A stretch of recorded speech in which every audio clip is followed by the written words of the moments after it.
E aí, galera, tudo bem? Finalmente terminei o livro de Jorge Amado, Capitães da Areia, e hoje eu vou contar para vocês um pouco do livro, um pouco do autor e o contexto em que foi escrito para você entender melhor a história. Bora comigo! O livro Capitães da Areia trata de meninos, na faixa ali dos 8 aos 16 anos, que vivem nas ruas. Eles encontram, né, um galpão, uma casa abandonada ali nos areais. Essa história basicamente acontece ali mais na região do Nordeste. Então a gente consegue ver que a história é para retratar a história do país da época, que não é muito diferente em 2026. Então a história vai contar, narrar fatos desses meninos que vivenciam nas ruas, que cometem delitos para sobreviver e não vai trazer de forma que justifique, que fale, realmente eles têm que fazer isso para sobreviver, mas você às vezes vai pensar e vai falar assim, mas como que eles fariam diferente? E por outro lado, você vai ver eles fazendo ações que vai te dar uma repulsa. Vezes você vai sentir pena, vezes você vai sentir raiva deles. Enfim, não é um livro fácil de ler porque os personagens são bastante complexos. E é estranho, como eu já comentei no vídeo anterior, em que eu comparei as primeiras páginas desse livro com a série Pluribus, você vai ver que são crianças, são adolescentes que estão buscando pertencimento na sociedade, não fazem parte da sociedade, mas estão procurando pertencimento a algum grupo, a algum lugar. Eles não seguem regras, e as regras que eles seguem é do grupo, do Capitães da Areia, que é basicamente essa gangue, esse grupo que eles fazem parte. Durante o livro, várias vezes você relembra que eles são crianças. As cenas contadas mostram que eles são crianças adultos. Em que sentido? Fazem coisas de adultos. Eles roubam, eles transam, eles falam como adultos, eles têm conversas como adultos, eles foram expostos à sociedade, do lado mais feio da sociedade, né, muito cedo, e eles têm que crescer muito rápido, eles perdem a sua infância em si, devido a essas questões, a essas falhas do sistema social, devido a essas problemáticas públicas em si. Então a história vai ocorrer narrando esses fatos que é roubando. Eu vou até dar um spoiler aqui. Ocorre uma cena que narra um estupro.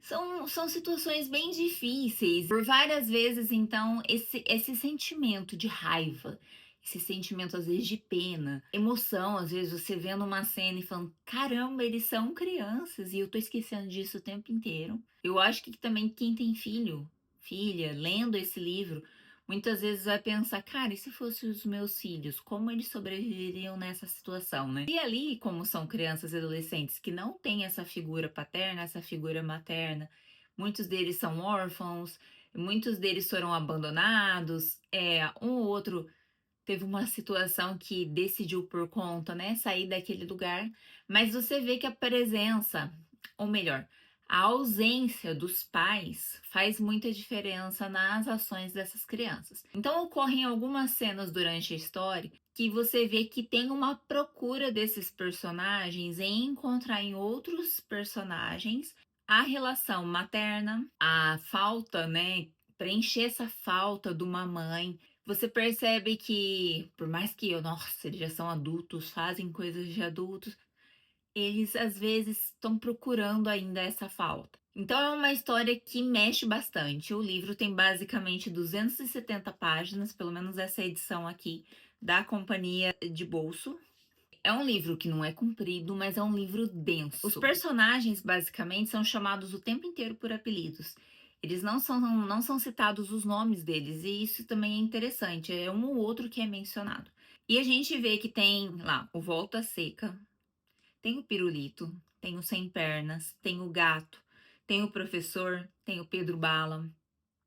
Enfim, existem outros também que vocês vão ver durante a história. E cada um deles tem algo que pega. Um se envolve com uma pessoa, tem um relacionamento duradouro por muito tempo. Outro é o líder do grupo e ele representa ali para aquele grupo, mesmo sendo criança, sendo adolescente, ele ocupa certos papéis. Existe o outro que tem uma deficiência física e usa dela para conseguir certas coisas, inclusive aplicar certos golpes, mas também como que isso molda o caráter dele, sabe? Se aproveitar disso, como é que ele se sente, quais foram as coisas que ele passou também por ter a deficiência. Enfim, o livro vai lidar sobre várias coisas problemáticas, coisas reais da sociedade. É um livro de 1900 e pouquinho. Em 1937, inclusive, ele foi queimado em praça pública. O livro que é escrito pelo Jorge Amado.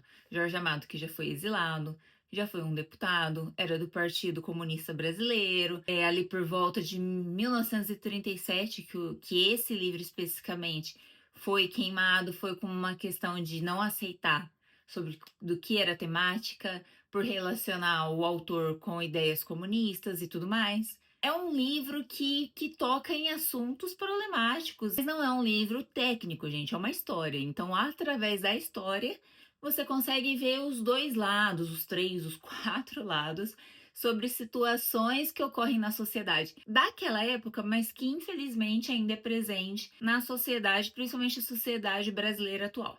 Então eu sei que talvez você foi obrigado a ler esse livro num vestibular. E também sei que às vezes você nem leu justamente porque você foi obrigado a ler para vestibular. E, gente, o livro é muito bom, vale muito a pena ser lido. É um livro importante para discutir várias questões, fazer a gente refletir sobre certas coisas. Afinal, todos nós fazemos parte de uma sociedade. No fim desse livro, dessa edição aqui, inclusive, bem nas últimas páginas, eu achei interessante dessa edição aqui que ela tem uma cronologia.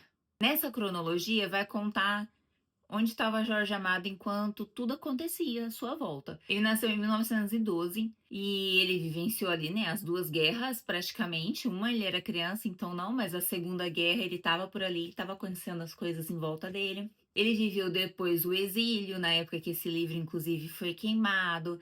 Presenciou todo o rolê do Brasil político, né? O tanto de presidentes que trocou, até a morte de Tancredo Neves depois. Ele foi deputado pelo PSB até ali 1960, mais ou menos, quando ele resolveu sair com os rolê, com as histórias feias lá de Stalin, lá no outro lado do mundo, mas que de certa forma influenciava esses posicionamentos bem negativos que tem a ideia do comunismo.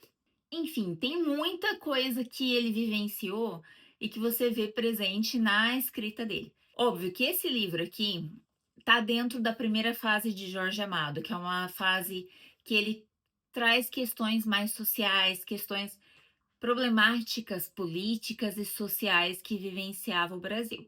Depois ele teve uma segunda fase. Ele escreveu ali Gabriela Cravo e Canela, Dona Flor e os seus dois maridos, se tornou novela, se tornou muito popular perante a sociedade brasileira. Então é um autor que teve duas fases bem diferentes, mas esse que faz parte dessa primeira fase, que é mais uma crítica social, traz uma realidade bem complexa do Brasil. Inclusive, há pessoas, e eu, quando estava lendo o livro, também fiquei repensando, refletindo sobre isso, pensando quem era Jorge Amado, porque no texto ele traz algumas temáticas difíceis, mas para trazer essas temáticas, ele usa alguns termos que eu falo, por que ele usou isso? Por exemplo, a forma como ele se refere às mulheres negras é bastante pesado na história, uma forma bastante objetificada. Por vezes você pensa, o Jorge Amado é assim?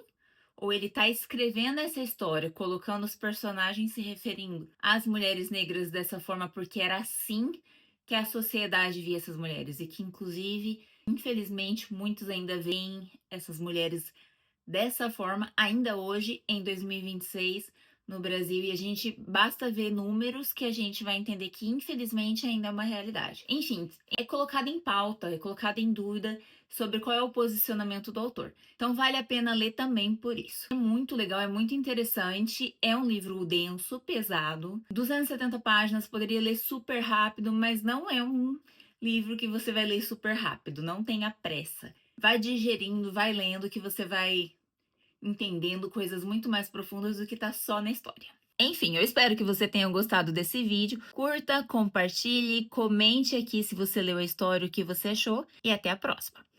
Beijo!